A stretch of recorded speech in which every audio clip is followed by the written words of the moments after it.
Most eyes will be focused on Baton Rouge on Saturday night, the big Florida and LSU game. But there is another #1 team in action this weekend.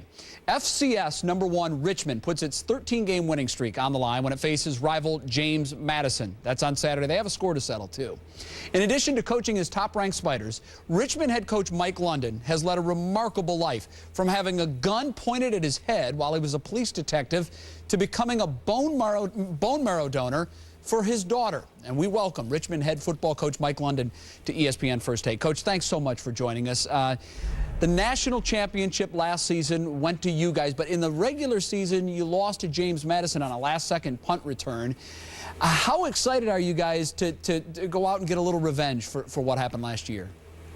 Well, you know, I don't know if it's as much as getting revenge, but it's an opportunity to play a really good team again. James Madison has always been a perennial power in the FCS football, and you know that's what we want to be, and that's what we strive to be. So it's at their place. It's sold out. It's on TV. So we're sure it's going to be an exciting atmosphere, and we're looking forward to have a chance to go up there and play them. Should be a good football game to watch. Good luck to you Saturday. I mentioned in the lead that you've led a very interesting life. I talked about you had a brush with death as a Richmond police officer back in the 80s. Tell us what happened. Well, you know, the short of it was, you know, being a police detective, you know, answering a robbery call that myself and a partner had to pull a van over, and, you know, some youngsters were inside the van, and an attempt to try to pull the driver out of the driver's seat, you know, forgetting about all the things that could happen. I had a gun pointed at my face, and it went off, and you hear the click, and it, you know, and thankfully that it didn't go off, and we'd be talking about a traffic situation. But it's just one of those things that, you know, your adrenaline is pumping, you're doing your job. You know, the Richmond PD has been a very good place for me. I got a lot of friends still there, and the gun didn't go off. And later on, we caught the young men, and you know, and took them to trial and things like that. So it's been, you know, you feel blessed. You feel very blessed to be here and have opportunities to share life experiences, as you alluded to earlier with this experience, but also with my daughter Ticynn. Well, I imagine the sound, the click that the gun made when it didn't go off is probably a sound you'll never forget. How did that lead you to coaching?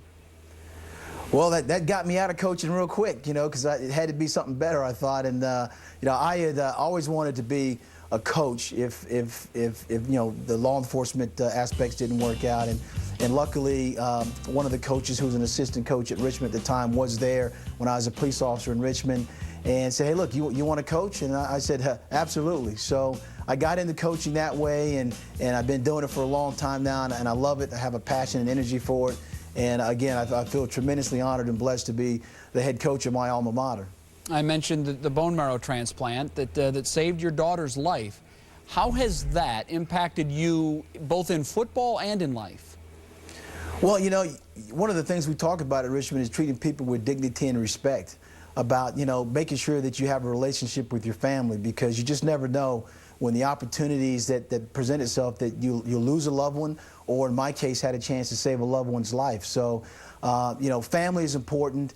Doing things the right way is important. You can love people, you can tough love them, but you always got to show people how you feel about them, because in the end, that's all that matters. Well, as you go through the list of things in your life, it sounds like a movie. So I'm wondering who plays Mike London in this full feature film?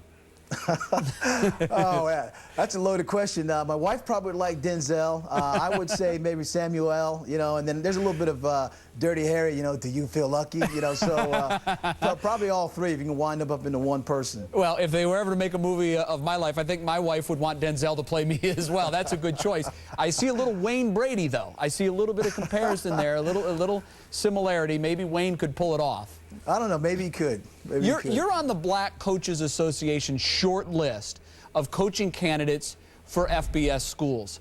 When you look at the lack of black head coaches at that level, how do you explain it, and what are your thoughts on it?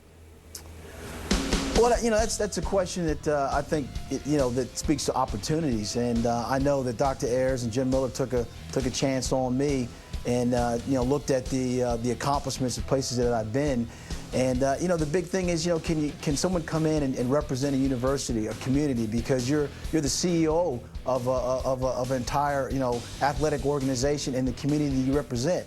And I just think that the opportunities that, as long as they're afforded to good coaching candidates, even regardless of color, you know, can make for good coaches. And hopefully, you know, I'm doing a good enough job that can reflect well on other coaches that might have an opportunity, other coaches that trailblazed before me. And I just want to do my part to make sure that, you know, there's some young coaches that are out there that are looking for a chance. And if I do well, then there's an opportunity for them to do well. That's a great way of looking at it. And, Coach, keep doing what you're doing because it is definitely working and paying off. Thanks so much for joining us.